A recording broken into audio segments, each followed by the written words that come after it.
nuevo bloque de Mirada Sur, Amadeo, y estamos con visitas, con amigos.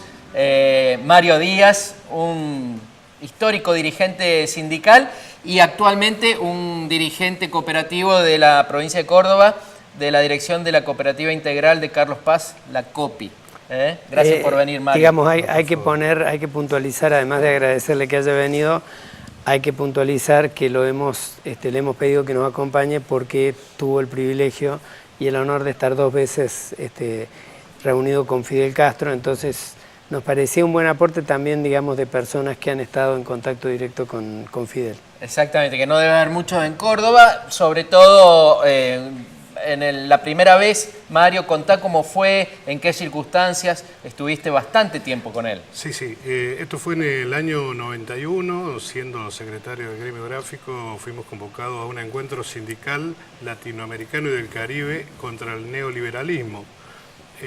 Cuba empezaba el periodo especial, uno de los más duros, luego de la caída de la Unión Soviética.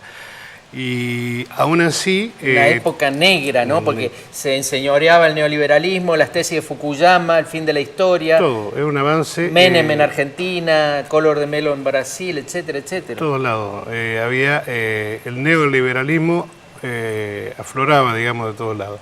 Pero aún así, con toda la dificultad de que Cuba estaba teniendo internamente, siguió trabajando por el tema del no pago de la deuda externa, por el tema de organizar a Latinoamérica contra el neoliberalismo, y eso también dio resultados, porque a la larga, a la no tan larga, se comienza a organizar. Aquí al año siguiente en Argentina logramos armar el tema de la CTA en el año 92, se funda el tema en Bursaco, lanzamos la CTA, pero bueno, volviendo al tema de allá... ¿Cómo fue un contacto fluido, digamos, directo con él? ¿Cómo era en lo humano? Ya sabemos cómo era en lo político, pero... Sí, fue simple. Estuvimos sesionando un par de días. En un momento aparece Fidel, estaba hablando el secretario general de la CTC, Pedro Ros Leal,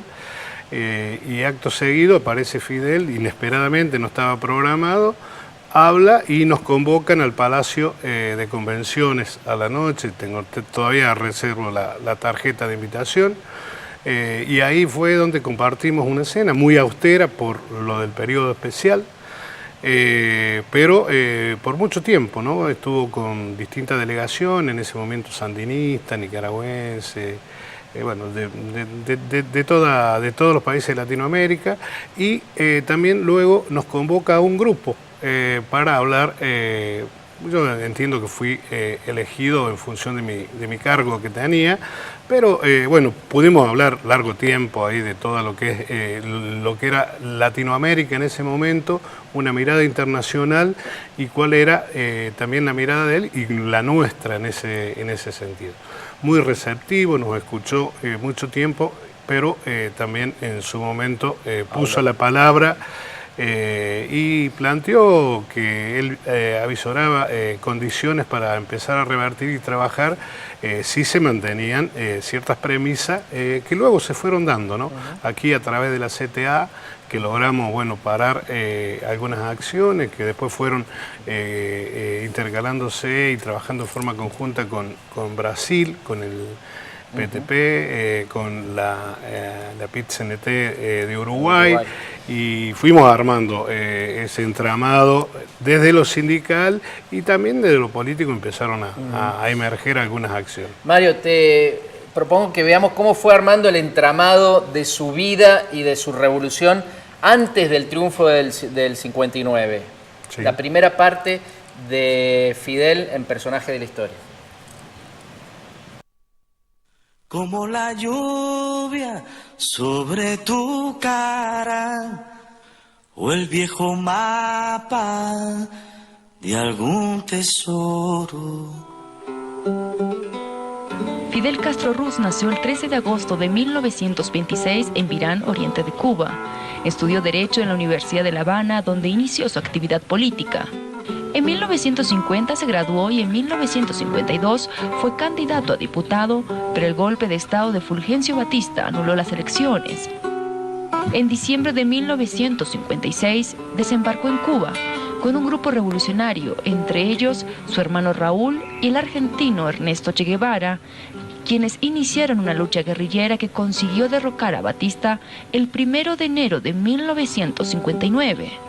El triunfo militar puso a Castro al frente del gobierno cubano, acumuló los cargos de primer ministro y comandante en jefe de las Fuerzas Armadas, y en 1976 añadió el título de presidente del Consejo de Estado. Las primeras medidas que adoptó a su llegada al poder fueron expropiar las grandes haciendas extranjeras para dar tierra a los campesinos y en 1960 nacionalizar los bienes de las compañías estadounidenses en Cuba. El 9 de octubre de 1967 fue el día más doloroso para Fidel. La fotografía que no entrega el gobierno sino que toman los periodistas. Toda una serie de características nos permiten haber llegado a la conclusión absoluta de que la noticia es amargamente cierta.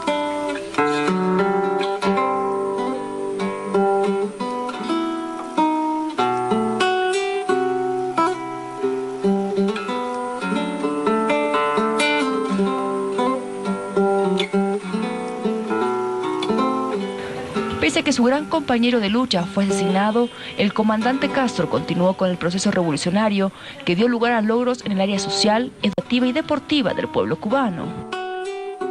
Ha promovido a escala mundial la batalla del tercer mundo contra el orden económico internacional vigente, en particular contra la deuda externa y el despilfarro de recursos como consecuencia de los gastos militares.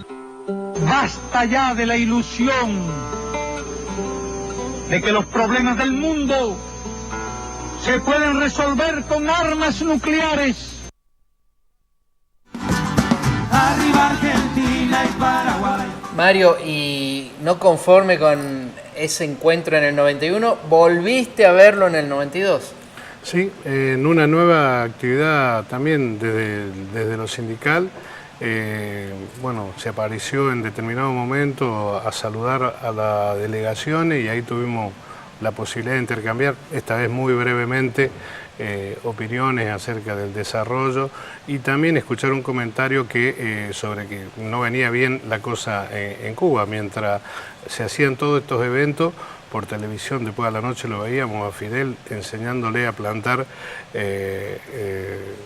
brotes de plátano en las caballerizas, como decían ellos, entregarle gallina, huevo a la gente para poder sobrevivir, dado que se había cortado ese intercambio, digamos, que realmente no era favorable, pero sí era justo de la venta de caña de azúcar recibir en contrapartida petróleo y todo otro tipo de elementos. Y en los peores momentos, como ese, nunca bajaba el internacionalismo. Ese mismo 92, él va a la Cumbre de la Tierra en Río de Janeiro para intentar salvar al mundo.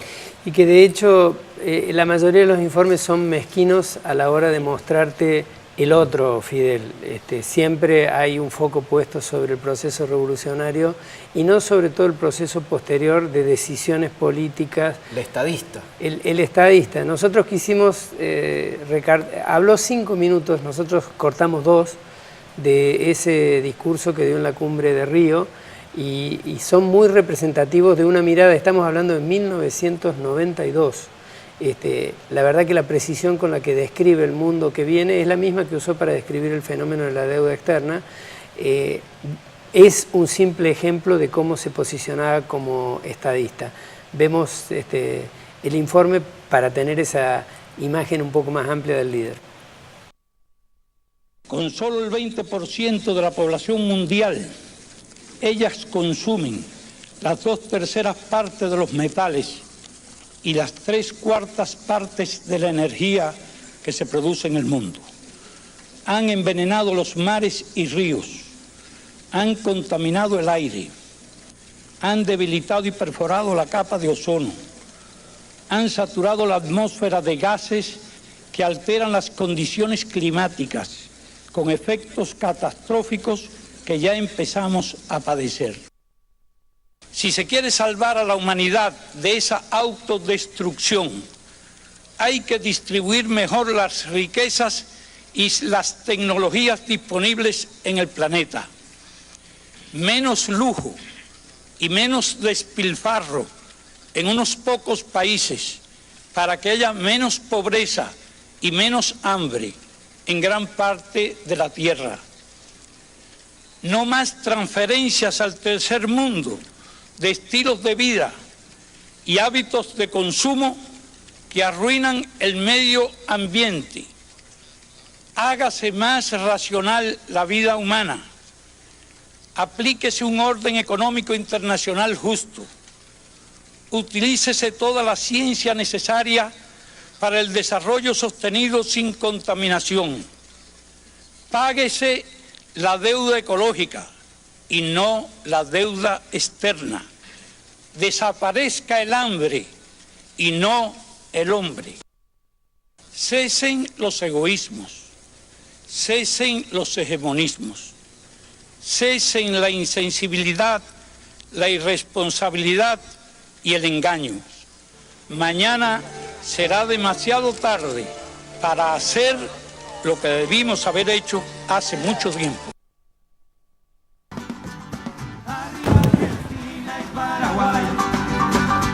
Y creo, Mario Díaz, que a vos y a todos los compañeros de la COPI les toca la fibra más íntima este informe, ¿no? Porque ustedes están luchando por lo mismo que planteaba Fidel. Sí, porque lo mismo que la lucha de Cuba, nosotros también en la cooperativa, parangonando eso con la diferencia que existen naturales y a toda vista, cuando uno encara una gesta emancipadora, que fue en nuestro caso haber ganado la dirección de la cooperativa desde los trabajadores, desde el gremio, desde un sector de la iglesia en la parroquia San José, cuando estaba el cura Hacha en ese momento, y también del movimiento de Juventudes Políticas, se ganó la dirección de gremio a lo que era en ese momento la expresión más alta de los inversionistas inmobiliarios, del sector inmobiliario, que tenían la dirección de la cooperativa y usaban el tema del servicio en favor propio, ¿no? A partir de allí hubo un cambio que no fue perdonado a la dirección de la cooperativa, que hoy día está dirigida por el Movimiento 5 de Junio.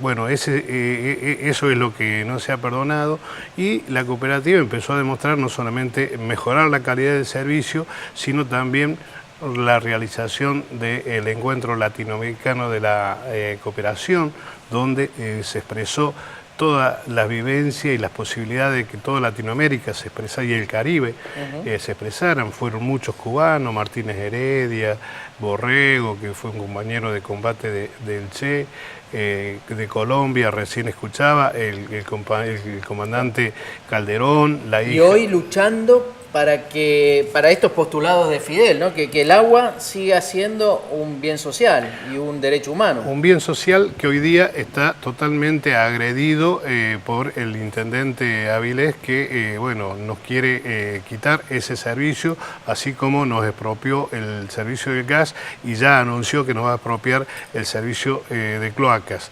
Digamos, bueno, somos agredidos, hemos sido bloqueados, somos segregados, somos atacados por el solo hecho de tener bueno, esta mirada de poder servir a la comunidad y brindarle un servicio que se merece a valores que realmente bueno, sean podido de afrontar por todos, ¿no? Bueno, Mario, pero Fidel y Cuba también fueron agredidos, segregados, marginados, aislados, y no hay que desfallecer. Vamos a un corte y volvemos, y te quedás con nosotros para el último bloque. ¿Cómo no? ¿Cómo no? Muchas gracias. Venimos. Arriba Argentina y Paraguay, Uruguay, el canto de Brasil. Mi guitarra suena por la unión universal y por los hombres que sembraron mi país.